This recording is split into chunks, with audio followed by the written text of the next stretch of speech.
Hello, hello. Welcome to the first ever podcast of The Fire Within. My name's Z Abernathy. Out here in Denver, Colorado. Super crazy. I am doing this podcast. But, I have a message. I have some lessons to share. So thank you all who are watching, listening to this podcast. I appreciate all your support.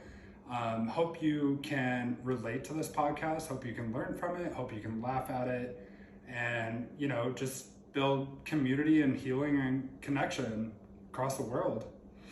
This podcast is going to be streamed on Apple Music and also Spotify. You can also find this video recording of this very first episode on YouTube. Just look up The Fire Within -ZA. You can also go to my Instagram, Zimple Life, ZIMPLELYFE. There will be a link in my bio as well. But like I said, very crazy I'm doing this podcast right now. I actually used to have a podcast back during COVID, and my employer ended up finding it, and they said, this is wildly inappropriate and morbid. And all I could think in my head, I was like, thank you. I was like, this is very on brand. I appreciate the recognition.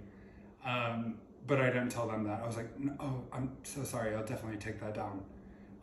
Because I need insurance for my Adderall. So, full spectrum though, full circle. When I started that podcast, that was at one of the loneliest, depressing, worst times of my life. And I've done a lot of growth. I have made a huge transformation since then. It was 5 years ago. And I think what triggered me to do this was a series of events. But to kick it all off, I just turned 28 in November, November 23rd, Sagittarius. All fire here, baby. I could literally burn down the town if I wanted to. But I don't, because I'm respectful. But when I hit this birthday, I was like, damn, 28. I'm like, if you round that up, that's 30. And if you multiply that by 2, either I'm already 6 feet in the ground, or I just got an AARP card. And that ain't cute. It just kind of made me realize, I'm like, damn, life is moving really, really fast. And I had to ask myself, I'm like, am I happy with who I am? Am I proud of the things I've overcome, the things I've accomplished? And there was a lot of yes and no. There was a lot of regret. There was a lot of sadness. There was a lot of, what could I have done differently? And, we can learn from our mistakes. And we can really recognize and sit with how we could have done things differently, how we could have approached things differently, how we could have been the better person. But you know what? We as humans, and us as humans with our lives, we aren't perfect and life isn't perfect. And even though we can aim to be perfect in different areas of our life, or as us as a whole, perfect isn't a concept for me. Perfect is impossible. But you know what is possible? Progress. Progress is way more rewarding than being perfect. Because with progress, we can set little and big milestones for ourselves to grow into or to accomplish. And whenever we're aiming to be perfect or, being a people pleaser and trying to get everybody's approval and validation, it's very defeating. And then we overanalyze and self-criticize ourselves beyond belief. And how is that rewarding? And with going into all this, sorry for the tangent, when I turned 28, like I said, this feels like a very pivotal moment for me.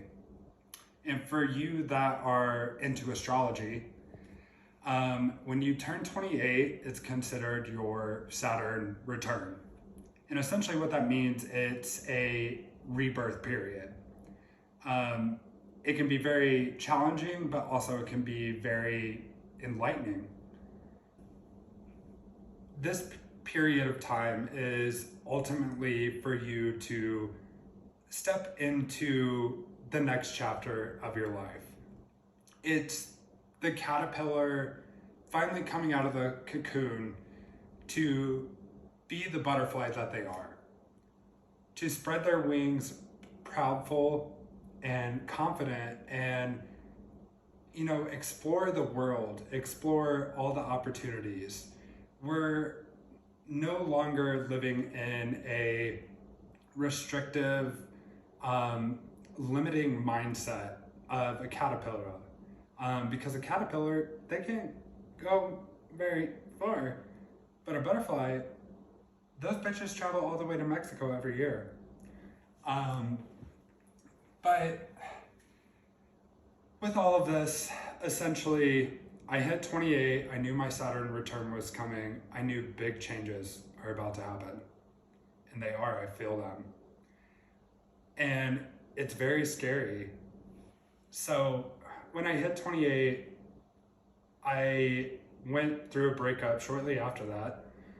And I decided, okay, I need to focus on my health. I need to focus on my routine. I need to focus on what gives me life, what gives me energy, what fuels my fire.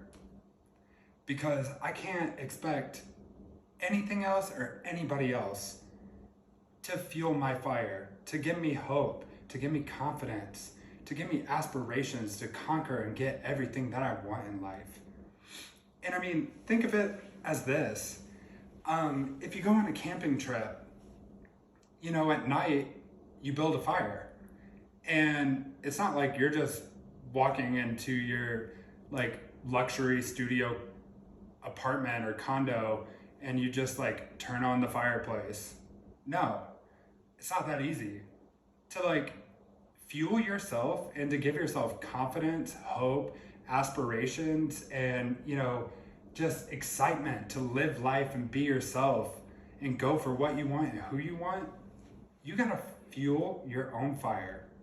And just like when you're camping, you can't just come in and turn on the fire. You gotta work, you gotta go find the sticks, you gotta start the fire, you gotta keep the flame going. And I mean, that resembles us in life and with ourselves. And to have the passion, the power, and the motivation to keep going, we got to find this power, this fire within ourselves. And me recognizing this as a Sagittarius, I'm all fire, baby. Like I said, burn the whole fucking town down if I wanted.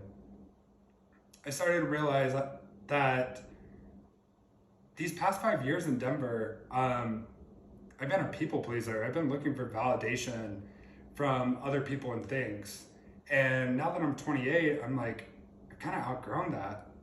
I kind of need to find this power within myself instead of getting validation and reassurance from other people.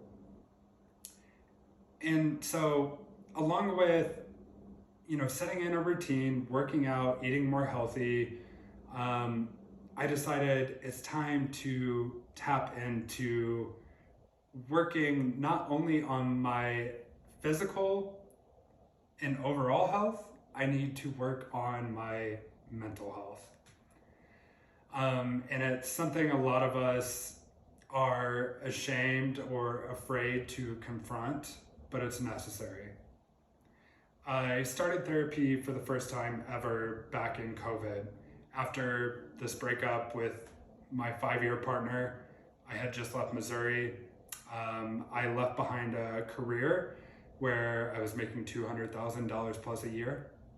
My family disowned me because they found out I was gay. And then I left an abusive partner. So I was all alone. I had nobody, I had nothing. And that's why I got into therapy. I was like, if I don't do this, I don't know if I'm gonna make it another year alive. And I just want to reiterate this. I'm not looking for a pity party or empathy or woe is me. I'm really just trying to dehumanize myself right now and be really blunt and truthful and not sugarcoat anything, because life's hard. And, you know, we don't have to cushion the fall. We can fall, we can break, but we can put ourselves back together into a more beautiful version than we've ever been before. But getting back on track, sorry for the other tangent, ADHD, goddamn. Me getting into therapy back at the loneliest, scariest, horrible time of my life, I made so much progress. I changed my life completely.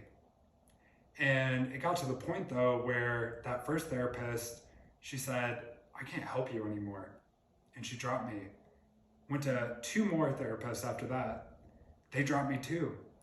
They said, you're way too intuitive. You're way too aware. You're already like solving your problems as you're talking them out with us. And I was just like, damn. I thought the abandonment issues were just from my family, past lovers and friends. But even my therapist was like, see you later, bitch. I'm like, okay. This wound is growing deeper than a fucking whore's hole. Deeper than the Grand Canyon. Sorry, my mind is in the gutter a little bit. But I have not been in therapy for the past 2-3 years. And along with this rebrand, re-healing, reevaluating journey after I turned 28, I go, yes, I need to get back into therapy. I need something more. I need a therapist to just dive deep into my mind and cripple me with suppressed emotions that I've been storing away. So I did my research, and I know a few other people that have done EMDR therapy. And I will give you all a heads up right now. This is part of another reason why I'm doing this podcast. EMDR therapy is fucking insane. Like, at first I was like, this is a joke. Like, at least my insurance covers it. But I kind of feel like I'm at a bad comedy show. Essentially what EMDR is rapid eye movement. And it is to rewire your brain with the movements of your eyes, with also processing, thinking, and bringing up thoughts, traumas, fears, current events, worries, etc. But the rapid eye movement, and this is crazy, I know it doesn't sound like it would work. You follow this little ball on a screen, back and forth, and then your therapist is focusing on trauma pinpoints that we're trying to heal. For instance, one I'm working on right now is abandonment. And essentially, what following this ball on both sides of your screen, while you're trying to process these things your therapist is bringing up, we compartmentalize our traumas, our fears, our worries, our regrets in the back of our head because it's hard to deal with. We can't face that head on all the time. Sometimes we can, and sometimes we can't. And essentially, with us storing this in the back of our head, we have never really got closure. We have never really addressed this or healed from it or learned our lesson from these things. So with doing this rapid eye movement, essentially it's rewiring your brain to bring this trauma up that you and your therapist are focusing on to your frontal cortex. And ironically, it's called your frontal cortex because think of it, like you're facing life head on, and when you're bringing your trauma and all this other shit that you've stored away and you haven't confronted or healed or closed, it really reflects how we move forward in life. It reflects our self-confidence, how we make connections, and our self-worth. And with this therapy, bringing all this trauma and everything to the forefront, it makes us approach life in a different perspective. It makes us slow down. It makes us not act irrationally. And all I can say is this therapy is going to change my life. And I mean, I just started in December, but I've had a lot of huge breakthroughs. And I will say it's super intense. I mean, crying like nonstop after the session in the next 3 days. And then you have insane dreams too. I do recommend journaling about your dreams too, because that's your subconscious of worries, fears, memories that you've stored away and neglected. But with this EMDR journey, and this is the whole premise of this first podcast, is working on ourselves, being alone. It's something a lot of us fear. Nobody wants to be alone. We feel like we're missing out. We feel like a reject. We feel like a black sheep. We feel like we're not worthy or capable of love or a lifelong partner. And, you know, a lot of your demons come up when you're alone, when you're not invited to the party, you're not in the group text, blah, blah, blah. And so with the beginning of my EMDR therapy, my therapist goes, okay, so we need to build a basis, a ground level, a safe place. And he said, I want you to think of your happy place, a place where you feel comfort and peace.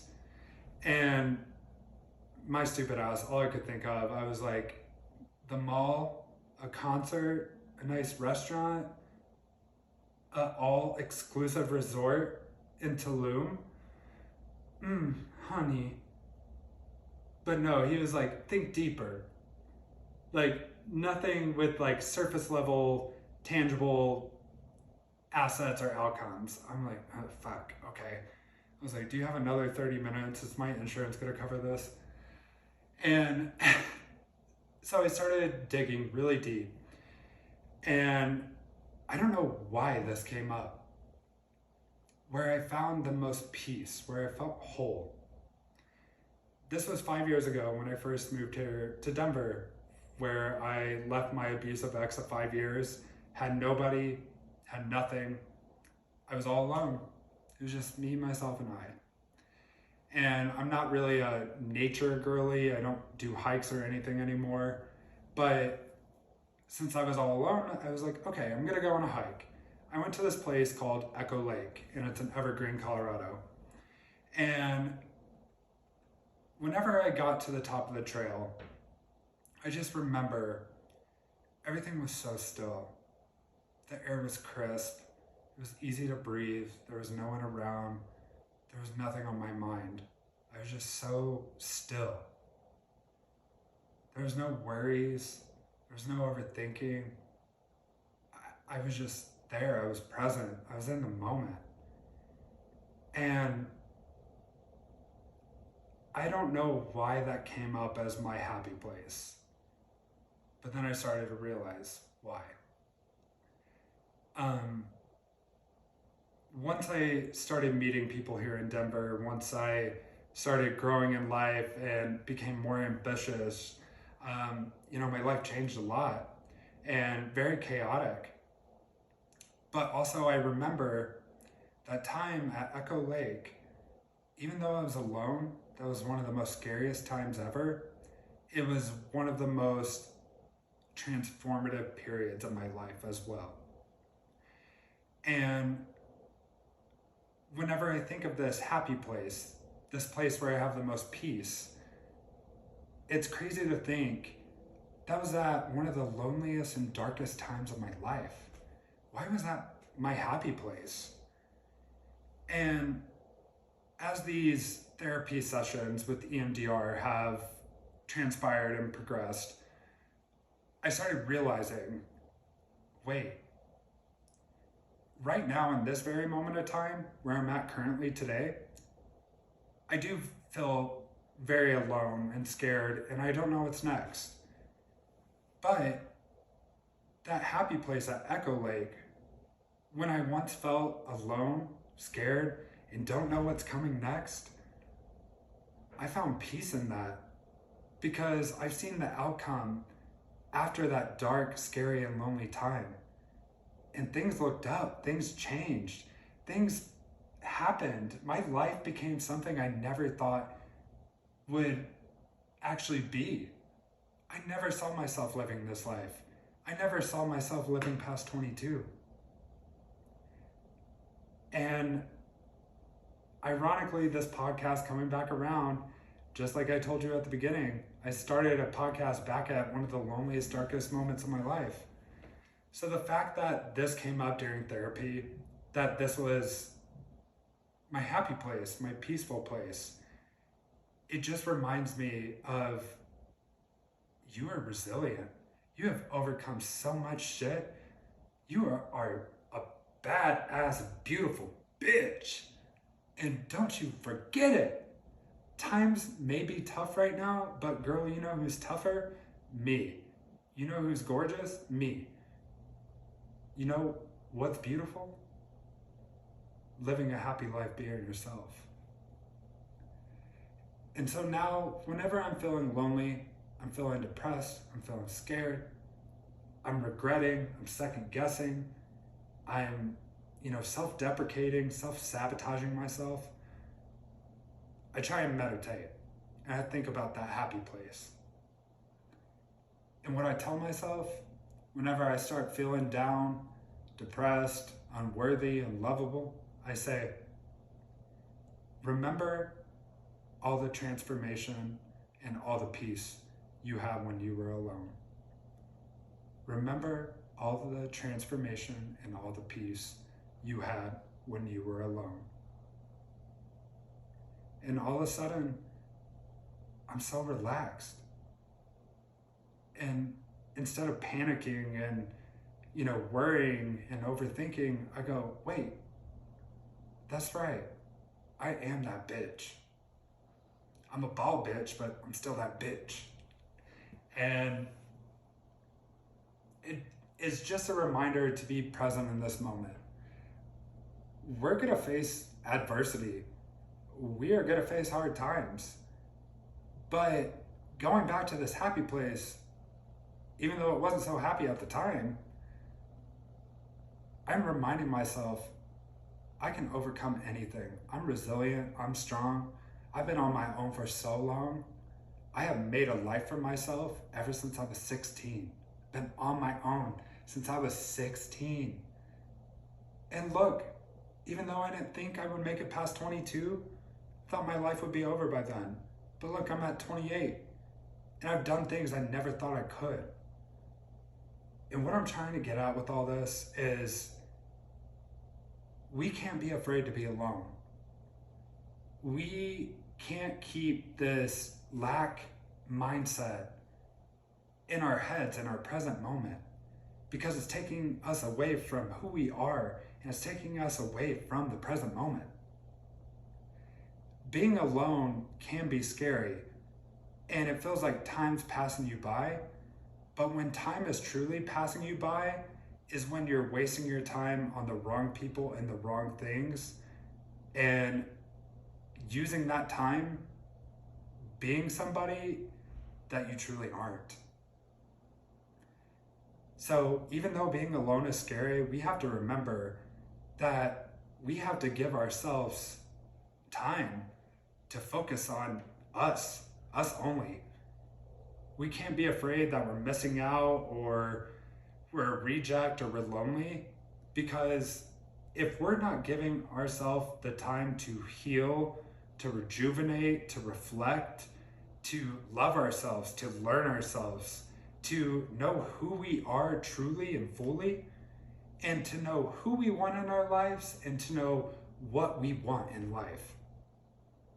If we don't take that time for ourselves, out there in the outside world, our time is wasted. And honey, time is valuable for anyone and everyone. We gotta know our worth. We gotta know what we want. We gotta know what is going to fill our cup. We gotta know what is gonna fuel our fire within. And if we don't take that time for ourselves, we're never gonna become who we want. We're never gonna get what we want. We're never gonna accomplish what we dream for. So we gotta remember, even though being alone and being secluded seems scary and seems depressing, it's needed. And that's why this happy place in therapy is so vital for me. I gotta take myself back to that time when I was alone, I was scared, I was afraid. Because it just reminds me, I've made it through the shitstorm. I've created a happy, beautiful, amazing life. And even though things are hard right now, when I take myself back to that happy place, I remind myself, wait, I can overcome this just like I've overcame everything else in my life. But all I'm saying with this is, don't be afraid to be alone. Sit with your demons. Face your trauma, your fears, and everything head on. Focus on yourself. Know what you need. Know who you want. Know what you're going for. And just know that everything's going to be okay. As long as you work on yourself, you love yourself, and you know who you are wholly and genuinely and what you want out of life, once you take that time for yourself and do that work, honey, once you step outside in that world, you're going to get everything you've ever wanted and dreamed of. You're going to make genuine connections, and you're going to find that excitement and love for yourself and what life has to offer for you. So don't forget to take the time for yourself. That way, whenever you dedicate your time to the outside world, trying to go for what you want in life, for who you want in life, honey, you're ready. It's all coming to you because you took the time to prepare. You took the time to work on yourself, and that hard work is going to pay off. And everything you've ever wanted, everyone you've ever wanted, is going to come to you. But thank you all so much for listening and watching the first ever podcast of The Fire Within. Like I said, you can find me on YouTube, The Fire Within -ZA, to watch this video. This is also streaming on Apple Music and Spotify. And you can also go to my Instagram, Zimplelyfe, ZIMPLELYFE. And you can find a link to the podcast and also this video. But thank you all so much for joining me. I can't wait to keep sharing my message and my lessons with you. And this is the first podcast, so this will constantly elevate. We'll have guests on this show, and I appreciate you all so much for listening and watching. Make sure to share and subscribe, and don't forget to love yourself.